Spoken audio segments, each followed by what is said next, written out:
Chicken a la King was a phenomenal success in late 19th century America. It is widely believed to have been invented by a chef at New York's Delmonico restaurant in 1880, but this is undoubtedly due to the general ignorance of 19th century Americans to French cuisine. Chicken a la King is nearly identical to a number of classic French dishes that are at least a century older, if not more. The only difference is that Delmonico's added peas and pimentos to the dish.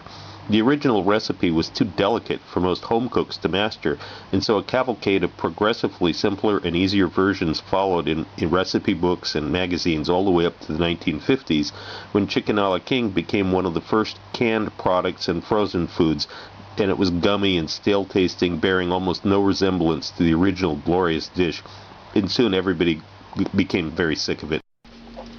Now we've got the bones that the breasts are on. We're going to use these for stock.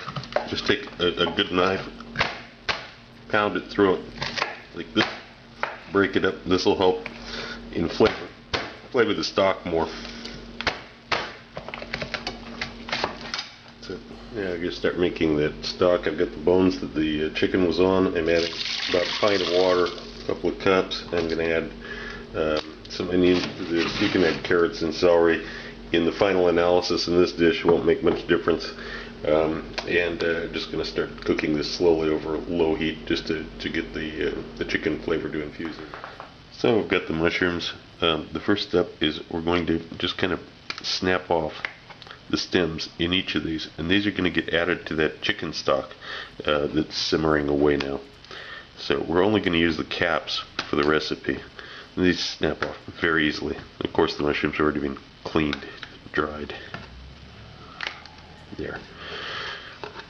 Now we'll give these stems a quick coarse chop, just a couple of cuts, break them up a little bit, and then they go right into the stock. Here's the stock.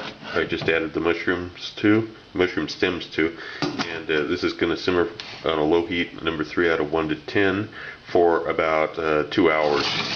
So we're going to put that. And back with the mushrooms again. This is a very simple cut. We're just going to cut these into quarters, that's it.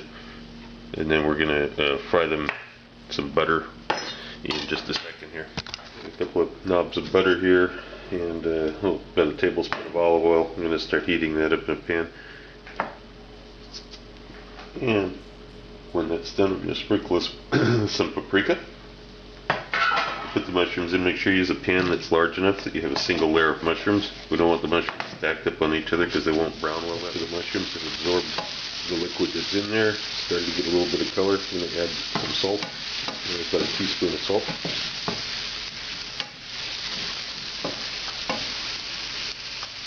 Another thing to watch out for is do not overcook these mushrooms.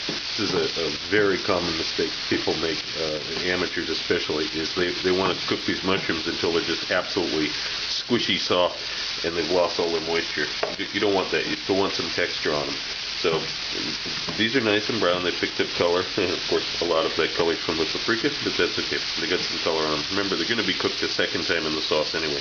Now I'm going to add the sherry wine and pull them off the heat.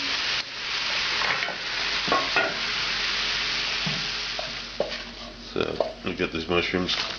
Like this, we glaze the pan with the wine, and the mushrooms and the wine are just going to stay in here in this bowl until we're ready for it. Now, one of the other things we need to do for this, it's an old world recipe. There were no food processors or anything back then, so when they needed onion that was super fine like this, they would run it through a grater, and I'm going to use the original method. So I'm going to actually grate the onion, so it's a fine setting, don't use the coarse setting. And I'm going to collect all the juices and the pulp from the onion. And this is what we're looking for, about a tablespoon of finely minced onion, which we're going to use in the sauce. Now in another pan on a medium heat, I've got 22 grams, about 3/4 of an ounce of butter, and just over a tablespoon of flour. And I'm going to start making the blonde roux for this. Also, this kind of sauce is thickened with both roux and egg yolk, which is something you don't see very often in modern cooking. The French word for this was liaison, where it's thickened with 2 different methods. It's not at all unusual for 19th century French cooking. After the roux, starts to actually have some color on it, so you know that the flour is cooked. Now we're going to add that onion in here. We're going to cook the onion briefly, very briefly, in the hot roux. We don't want cooked onion, but we also don't want raw onion.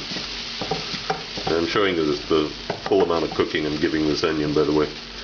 Also all the juices that came off the onion when you were grating it. And this is fine. Now I'm going to add in the cream, which is about 4 ounces, 120 grams of thick cream. Yes, this is not a low-calorie recipe, but you know, this goes along with the territory from that era. We also have the liquid that the mushrooms have been sitting in, which is the mushroom juices as well as the cherry that was added to the pan. I'm going to strain those in. And chicken stock is done. So with the mushrooms that were in it, all this is going to go in too.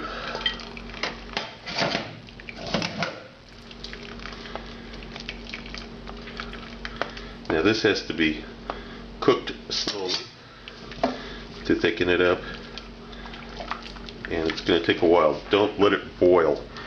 Cook it slowly. If you let it boil, it will separate. The cream will separate. It'll be nasty. So keep an eye on it. Whisk it from time to time. Keep it at a simmer. And you keep stirring this on a regular basis. And this is one of the reasons why this style of cooking is not practiced very often anymore. This will need to be stirred continuously on a medium-low heat for maybe 45 minutes. It's pretty labor-intensive. That's where you get the prep cooks who work for $1 an hour in France, the apprentices that just stand here and do stuff like this. Now I got to get the chicken ready. We're not going to need the skin from these chicken breasts.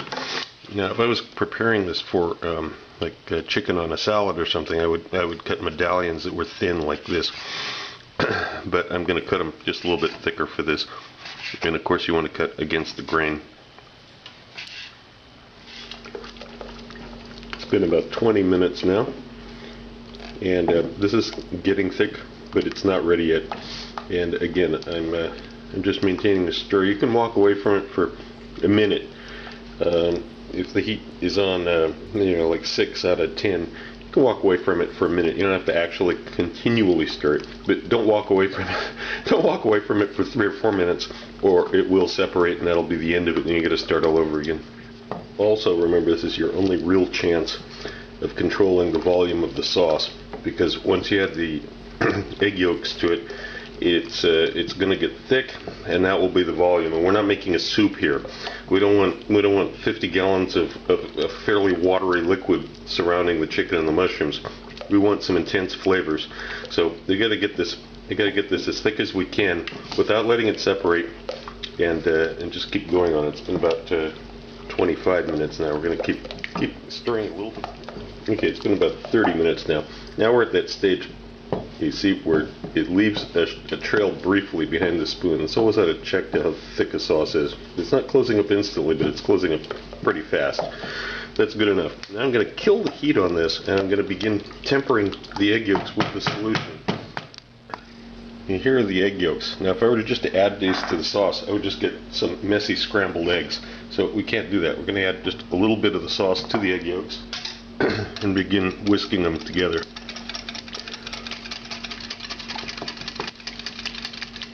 And we're going to add a little bit more. This is about 3 times, and keep whisking. You'll bring the temperature of the egg yolks up. You'll incorporate the sauce, and it won't turn into scrambled eggs, which would completely destroy the texture and flavor of the sauce. You can add this back into the mixture, which is off the heat, remember. It's no longer being heated. And stir this together. Now that it's unified, now we can add the mushrooms back in. Now here, we're just going to cook it enough to thicken it, and then we're going to add the chicken into it, and just to warm up the chicken. That's all we're doing, is warming up the chicken. We do not want to cook the chicken anymore. and the dish will be finished. The only things I'm going to add is I'm going to add a pinch of white pepper and a touch of white truffle oil.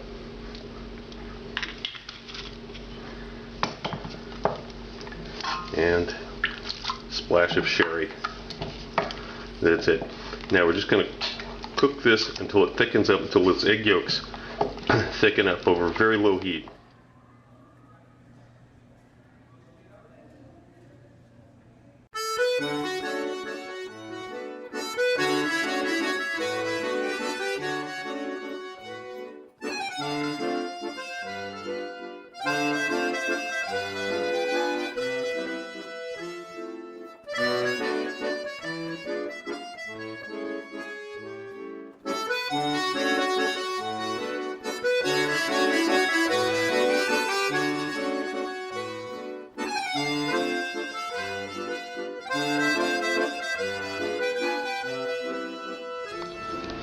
Also look for my cocktail book, Cocktails of the South Pacific and Beyond, Advanced Mixology, available through Amazon online.